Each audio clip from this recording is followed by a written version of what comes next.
My name is Stuart from Ottawa, Ontario, Canada. In my 10 years as a classroom teacher, I have seen how education technology opens the world to students, creates transformative learning experiences, and makes learning accessible in ways not otherwise possible. I am now one of 2 education technology consultants with our school board. In this role, I've continued my professional growth and work alongside our community members to integrate technology in a pedagogically sound and impactful way, and to develop the digital competence and skills needed for our students to solve the challenges of today and of their future. Our board is made up of over 9,000 students and 1,000 staff in 30 schools spanning an immense geographic territory.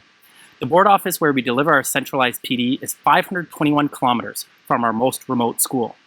From our board office, we have 3 schools over 300 kilometers away, 7 schools over 100 kilometers away, and 15 of our 30 schools over 50 kilometers away. This is Shanna.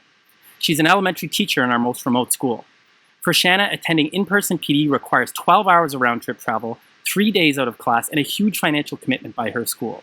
Connecting virtually to hybrid PD sessions has left Shanna feeling as though teachers in remote communities connecting this way are an afterthought. Shanna is a passionate teacher who needs an accessible PD model because she values sustained growth that improves student opportunities. Google Innovators. How might we reimagine education technology PD models to ensure they are accessible and impactful for all teachers, including those in remote regions?